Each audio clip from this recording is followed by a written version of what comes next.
ఇస్తామని కూడా చెప్పడం జరిగింది. కానీ 2 అసెంబ్లీ సమావేశాలు అయిపోయినా బీసీ సబ్ ప్లాన్ కి ఇంతవరకు అతిగతి లేనటువంటి పరిస్థితి, కనీసం దాని మీద చిత్తశుద్ధితో కూడా కాంగ్రెస్ పార్టీ లేనటువంటి పరిస్థితి. మేము కౌన్సిల్లో ప్రశ్నిస్తే కూడా దాని మీద మంత్రులు జవాబు చెప్పనటువంటి పరిస్థితి. మరి ఇటువంటి పరిస్థితుల్లో నిన్న ఒక తీర్మానం కాంగ్రెస్ పార్టీ ప్రవేశపెట్టింది. ఈ బీసీల కోసం ప్రవేశపెట్టినటువంటి తీర్మానంలో ఎప్పటి వరకు చేస్తారు, ఎప్పుడు కులగన్న మొదలు పెడతారు, ఏ సంస్థ ద్వారా చేపిస్తారు, దీనికి బడ్జెట్లో పెట్టినటువంటి డబ్బులేంటి, ఎన్ని రోజుల్లోపు పూర్తి చేస్తారు, ఈ కుల జనగణన చేయడం ద్వారా ఏం సాధిస్తారు, మీ లక్ష్యాలేంటి, ఇవేమి చెప్పకుండా కేవలం కంటి తుడుపు చర్యలాగా, మభ్యపెట్టే చర్యలాగా మేం కులగణన చేయబోతా ఉన్నాము, బీసీలదే కాదు మొత్తం 50 మందిది గణన చేయబోతా ఉన్నాము అని ఒక తలా తోకా లేనటువంటి రెజల్యూషన్ ని నిన్న అసెంబ్లీలో పాస్ చేయడాన్ని భారత్ జాగృతి తరఫున మేము తీవ్రంగా మా యొక్క నిరసన వ్యక్తం చేస్తా ఉన్నాం. ఎందుకంటే ఒక ముందడుగు పడింది, కనీసం భయపడి అట్లీస్ట్ ఒక రెజల్యూషన్ పాస్ చేసినారు అనుకుంటే ఈ రెజల్యూషన్ లో టైం అన్నది చెప్పలేదు, సిస్టమ్ అన్నది చెప్పలేదు.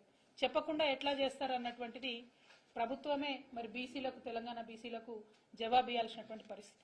కొన్ని రాష్ట్రాలలో, బీహార్లో, కర్ణాటకలో, అదేవిధంగా మన ఆంధ్రప్రదేశ్లో, పక్క రాష్ట్రమైనటువంటి ఆంధ్రప్రదేశ్లో బాజాప్తా అసెంబ్లీలో బిల్లు పెట్టి పాస్ చేసి దానికి డబ్బులు ఇచ్చి ఆ కమిటీలలో కుల జనగణన చేసేటటువంటి కమిటీలో ఎన్ని డిపార్ట్మెంట్కి సంబంధించినటువంటి ఆఫీసర్లు ఉంటారనేటటువంటిది ఒక పట్టిక ఇచ్చి ఎంత సమయంలో చేస్తామనేటటువంటి ఒక కమిట్మెంట్ ఇచ్చి పూర్తి చేసినటువంటి దాఖలా మనం చూస్తా ఉన్నాం.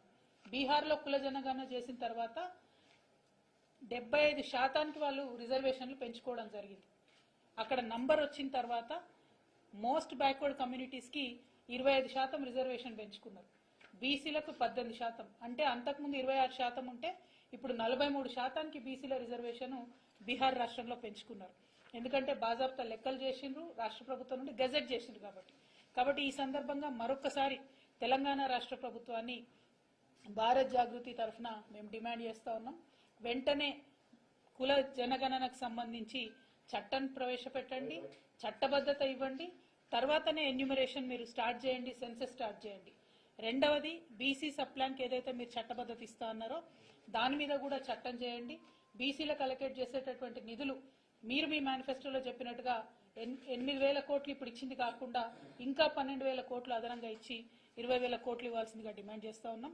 మూడవది బీసీలకే కాదు మా ఆడబిడ్డలకు, దళితులకు అందరికీ ఆరాధ్య దైవమైనటువంటి జ్యోతిబా పూలే గారి విగ్రహాన్ని అసెంబ్లీలో పెట్టాలనేటటువంటి డిమాండ్ ఇంకోటి చేస్తా ఉన్నాం.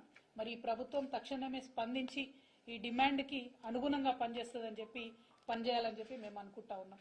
ఇవాళ మీరు కాంగ్రెస్ పార్టీ యొక్క మొత్తం చరిత్ర చూసుకున్నట్టయితే మండల్ కమిషన్ రిపోర్ట్ వచ్చినప్పుడు వారి అధినేత రాజీవ్ గాంధీ గారు పార్లమెంట్ లో నిలబడి బీసీలకు వ్యతిరేకంగా మాట్లాడినటువంటి అంశాన్ని మీరు గమనించవచ్చు. అవన్నీ మర్చిపోయిండ్రు. 2011లో బీసీల జనగణనకు 4,900 కోట్లు ఇచ్చిండ్రు, జనగణన చేసినామని చెప్పిండ్రు.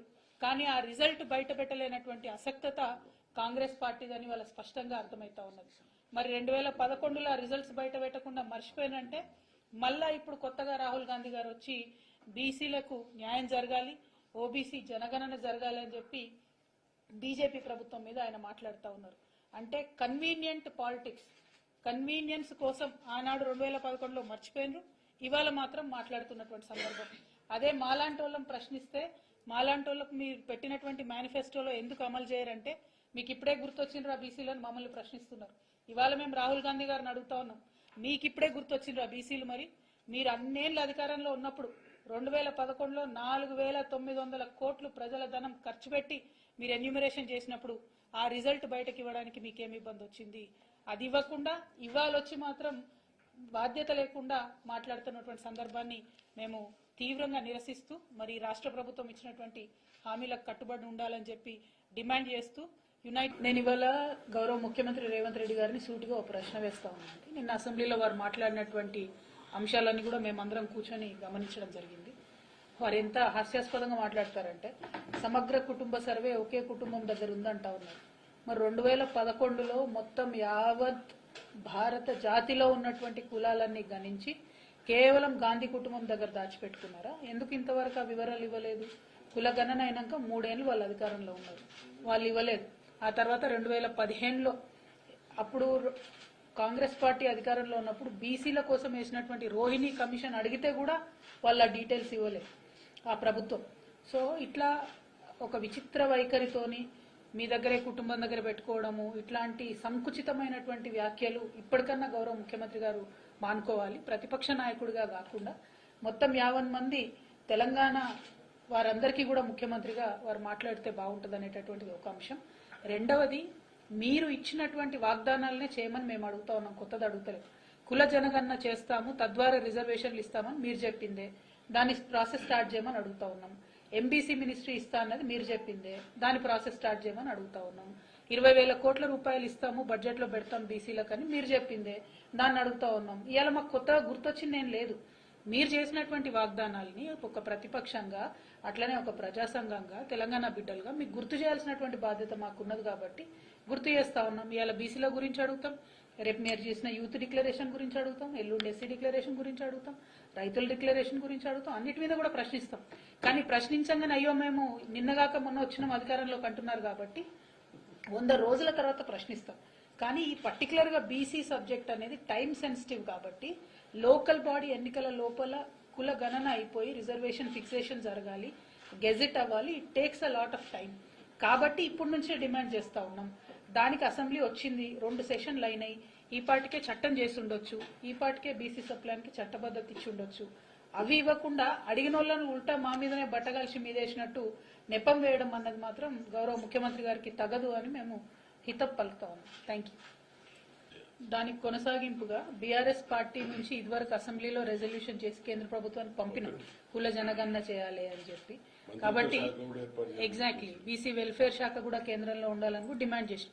అయితే ఇక్కడ ఒక్క విషయం రేవంత్ రెడ్డి గారైనా కొత్తగా ఏర్పడిన తెలంగాణ ప్రభుత్వం అయినా గుర్తుపెట్టుకోవాల్సింది ఏంటంటే, మీరు ఇంకా ప్రతిపక్షంలో లేరు, మీరు ఇంకా ప్రశ్నించడంతోనే కాలయాపన చేస్తామనుకుంటే ప్రజలు గమనిస్తా ఉన్నారు. ప్రభుత్వం ఉన్నది పరిష్కారం చూపడానికి. మరి ఎట్లా సమస్యను పరిష్కరించాలి అంటే అందరిని పిలవండి, స్టేక్ హోల్డర్స్ ని పిలవండి. ఎన్నో సంవత్సరాల నుంచి బీసీల కోసం ఉద్యమాలు చేస్తున్నటువంటి అనేక మంది నాయకులు ఈ రాష్ట్రంలో ఉన్నారు, వారందరిని పిలుచుకోండి, మాట్లాడండి. ఎంతో మంది మేధావులు ఉన్నారు బీసీలలో, వారిని పిలిచి మాట్లాడండి. You find a solution. That is your job. You are in the government today, you are not in the opposition.